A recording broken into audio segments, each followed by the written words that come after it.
Hello, everyone, and welcome to race 2 of 3 in the Qualcomm portion of the Chicago Cup and race 3 of 6 overall in the Chicago Cup, but most importantly, race 15 of 23 in the Qualcomm Series Championship. 25 cars take to the first road course of the season here in Carpentersville, Illinois, the Meadowdale road course, known for the turn you see in the background, the high-banked 30-degree banking, the Monza wall, the final corner on the track leading down to the long and quick straightaway. But our 25 contestants are back once again for what should be some interesting racing here at this road course. A fairly short race, 8 laps, the Pops Italian Beef 200. Let's take a look at your starting on pole, the 49. And we just dropped a bunch of frames. That's great. Oh boy, hopefully this doesn't go on for the rest of the race, but we'll just have to power through, I guess. Sitting in third will be Eli Bright, the man 6th in points, but only about 40 points back, so he is one of the many here possibly contesting for this championship come the end of the season. We had the 21 of Oliver Galloway, then Stephen Taylor, Dale Lightning. Lightning, I believe, is 4th in points. It is number 75, and with a strong starting spot, 6th, looks to make some gains on the tied points leaders, Luke Rainey and Sebastian Kukulon here today. We have Zachary DeLello, Marco Hara, Alexander Rowe, Diego Yepes, Larry Hagan. 3rd, I believe, in points is this 83. He had a tough day at Chicago. Did not make the start of the race and ended up DNFing with a mechanical issue. Then Mac Johnson. Johnson actually sits, I believe Johnson is a 5th in points in his number 92 Purex Mazda. He has basically come out of nowhere these last couple races of the season, and he might be making a late chance at this championship. Then we have last week's winner, TJ Smith and Jonathan Martin. Points leader and win leader, Luke Rainey, with 252 points. He sits mid-pack. Nathan Ormond was inside, and then the man, Luke Rainey, is tied with Sebastian Kukulon, starts right behind him in his number 94. Running out the field will be Ryan Butcher, AJ Jones, Jake Galloway, Landon Lyons, Gerard Lasseter, Brian McDonough, Aiden Burkhart, and Mitchell Collins.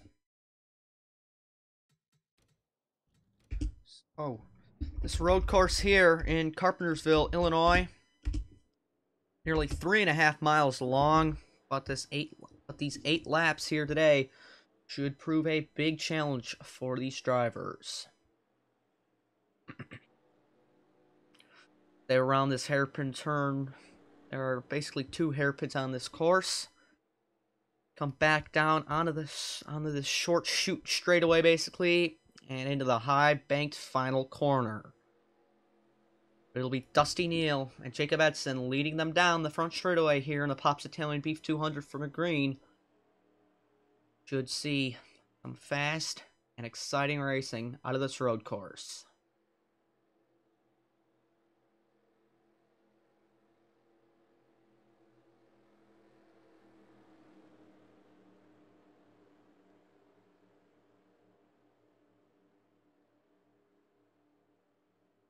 Dusty Neal obviously took over the 49 after Sam Picard was injured at Talladega in the Cup Series.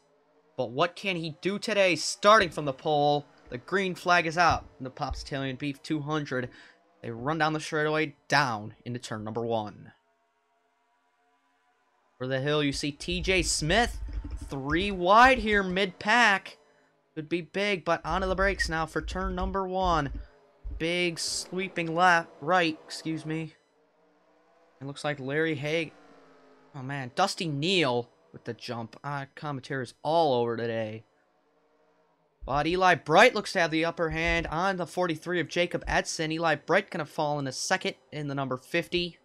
And Edson in 3rd as we're blocked by the trees. Now Oliver Galloway and Stephen Taylor battling for 4th. Hagan out to a different line, trying to make an aggressive move on the 46 of TJ Smith. I'll try and work underneath the 84 of Rowe, but up the little hill and back down again here. Meadowdale. Dusty Neal starting to pull away from Eli Bright. Bright's got his focus set on holding off the 43 of Jacob Edson. Not doing the best job of that, as here you see the 43 underneath the 50 for second. And the brakes for the hairpin here. Edson with the inside line and advantage. He's going to take second back from Eli Bright. O'Hara trying to get past DeLello. Can't quite do it, and Oliver Galloway's dropped a couple spots since the start of the race. He's trying to fend off Dale Lightning here.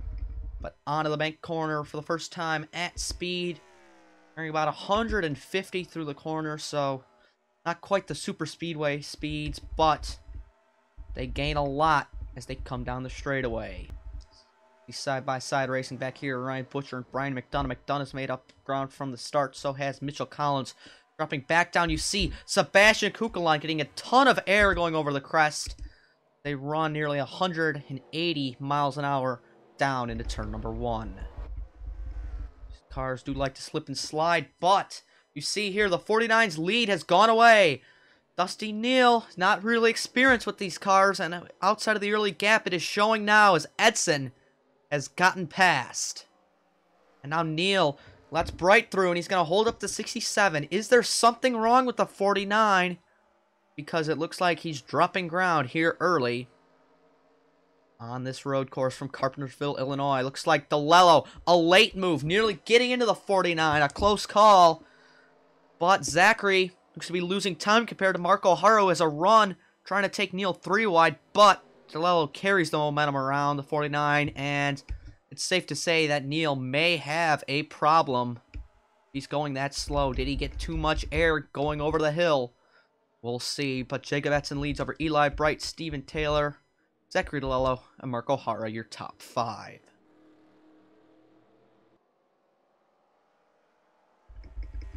Now coming up into the banking, Jacob Edson in number 43, the North Wilkesboro winner, his Chevy Camaro. And Edson get win number 2. He won North Wilkesboro in dominating fashion. Will he dominate again today? We're going to get a flyby over the hill as these guys come across. See who gets air and who doesn't. O'Hara gets a bunch of air that time. He really sailed in. Yepes, too. Really flying. So does Jake Galloway. So a couple guys. And yes, the 49 does have a problem. Neal bringing it down the pit lane. Obviously, something must be wrong with that car. Likely reporting a vibration and a tough break for the pole sitter. They're going to go up on the right side of the car and look. We take a look here. Diego Yepes, he got a ton of air going over the hill, and it looks like he has lost position from it. However, he'll try to rebound. He currently sits 12th in the number 25. Jacob Edson's still out front. He's got about a half-second gap back to Eli Bright. After the first 2 laps, looks like Edson is the one who's going around the track fastest with a 1:37.598 lap time. Eli Bright, number 50, going to Cup next season, as well as Edson. These front 2 proving why they're going to Cup next season. DeLello, we haven't talked about him much this season, the Minnesota winner, the number 64. But he's going to Cup next season as well for Team Hanley. Let's get an onboard of one of our 6 championship contenders so far this season, Larry Hagan, for a lap around the Meadowdale course.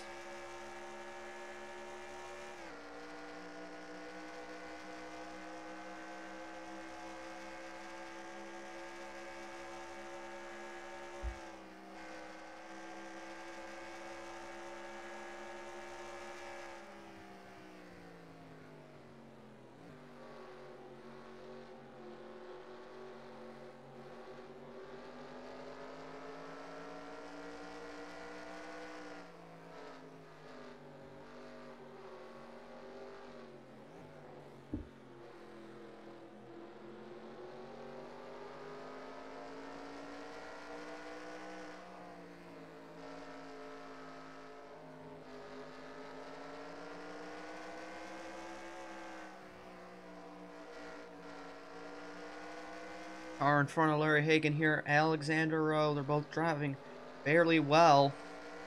Saw over the hill the last time. Hagan did lift off the throttle, so the car did not fly through. That's what happens. You do mash the throttle here, but they come onto the final section of the track. Hagan's got a passing opportunity here in the hairpin, but I think he is too far back, and it looks like he is. But for third, Zaccharilello trying to navigate underneath Steven Taylor. You see it up there in the distance from on board this AutoZone Dodge for Shea Hellickson Motorsports. Taylor's actually pitting. Something might be amiss on the 67, similar to what happened to the 49, but that's what a lap looks like around the winding and flowing Meadowdale road course here in Carpentersville, Illinois. That time over the jump, not too many guys getting air, but Jacob Edson just hasn't seemed to be shaking this number 50 as much as he'd hoped. Eli Bright proving that he's a worthy championship threat, and with a strong second place finish, the next highest guy in points is Dale Lightning, and sixth Bright is going to gain. We're on lap 5 of 8, already past halfway. Zaccharilello sitting in third, trying to reel in the lead guys, but he's going to have a hard-charging Marco Hara and Oliver Galloway right behind them in the 5 and 21 respectively. Will these guys do anything? Yet to be seen. Another thing I need to check on, yes, Dusty Neal is back on track, although he is basically a half a lap down. And actually, we've seen a whole bunch of guys pitting. Luke Rainey's come down, Ryan Butcher's come down, and Lasseter's come down.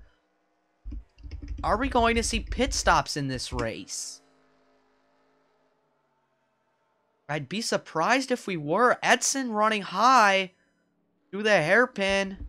I think Jacob Edson might be coming down. I'm not sure why these guys are pitting, but it looks like they will be.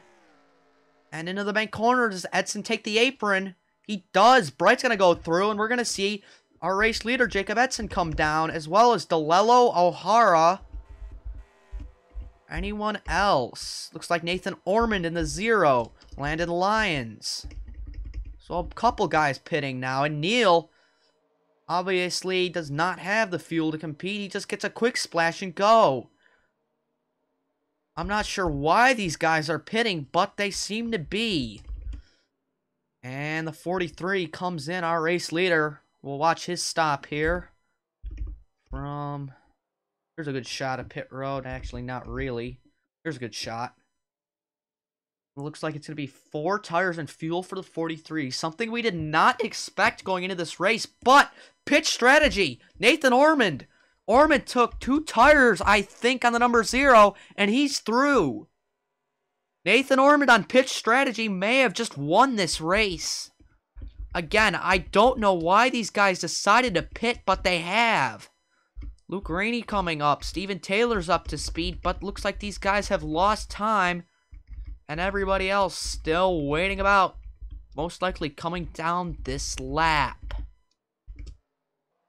So, unforeseen circumstances here from Meadowdale. And we're going to watch the leaders as they are likely coming in this lap. Yes, they all are. Maybe not. TJ Smith runs a high line. Runs the low line, excuse me, to the hairpin. Is the 46 staying out? Gonna watch into the banking, the Monza wall. TJ Smith is going to take 2 to go, staying out. Will the 46 make it on fuel? Because it seems like fuel's with an issue. These guys just getting a small splash and coming back out. Again, I'm not sure why everyone is pitting, but we're going to keep the cameras focused on the number 46. See if this strategy plays off for him. But where has everybody cycled out? Looks like Ormond, again, cycles out in front of Edson, and I'm not sure what's going on with the 4 of Jonathan Martin. If he has pit already or not. Martin may end up getting this on pitch strategy. He bests everyone else. There's the 46 of TJ Smith.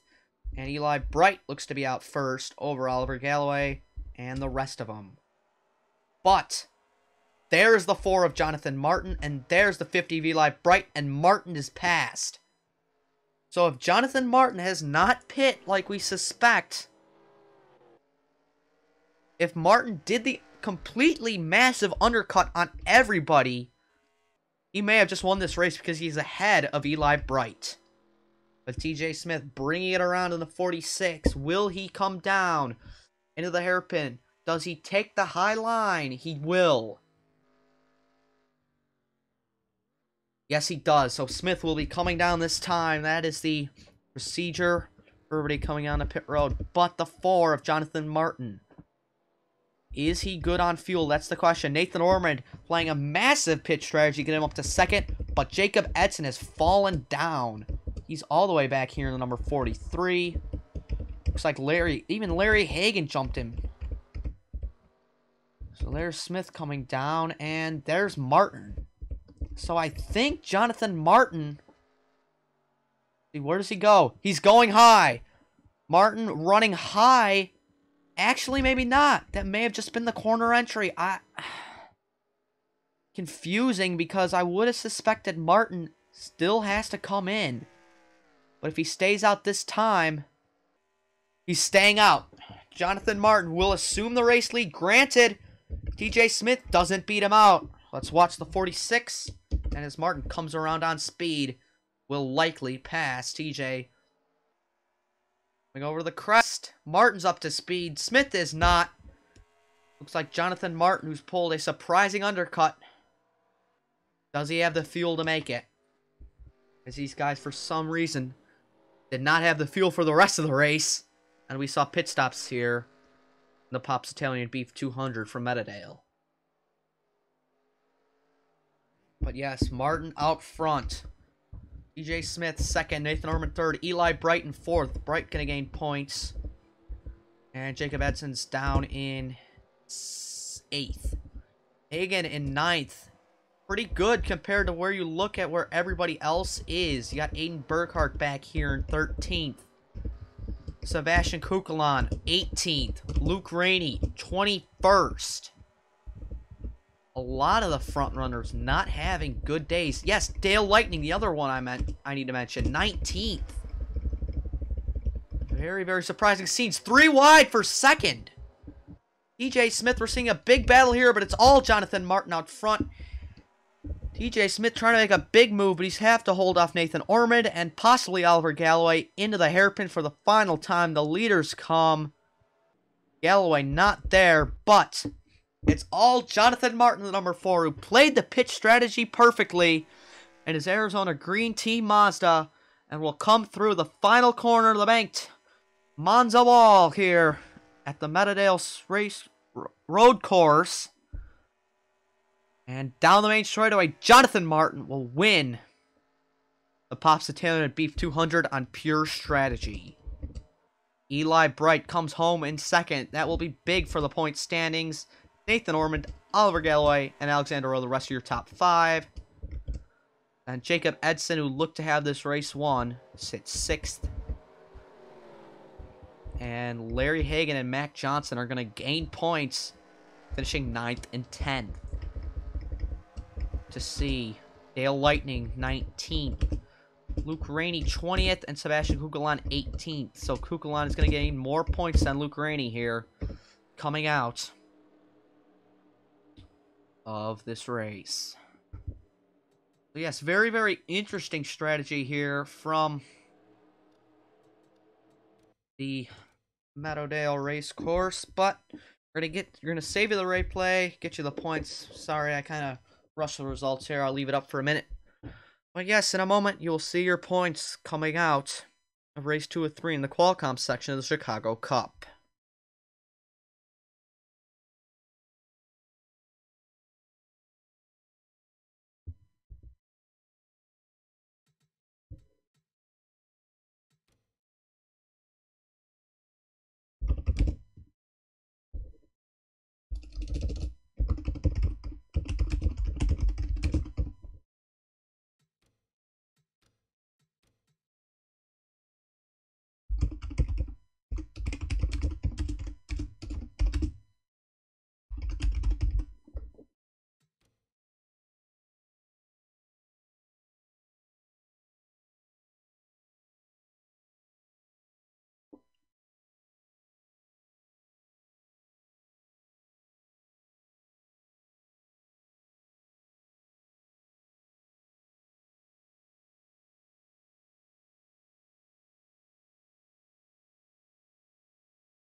And coming out of the Popsicle and Beef 200 from the Meadowdale Road Course, our standings look like this. Sebastian Kukulon sits only 2 points ahead of Luke Rainey, as he finished 2 positions higher than Luke today in today's race.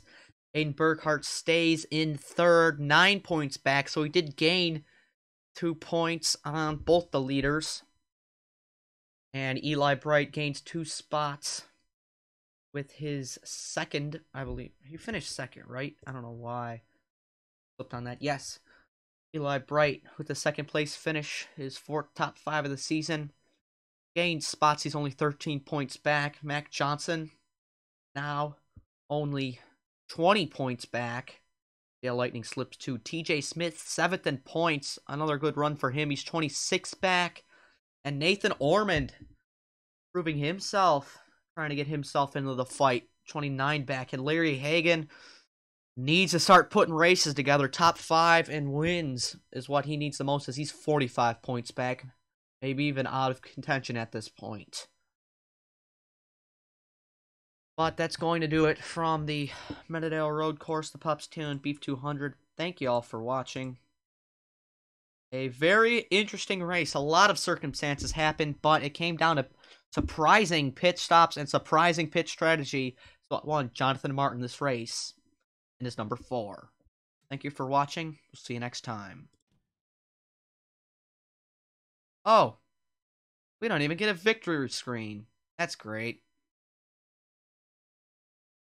What a disappointing end.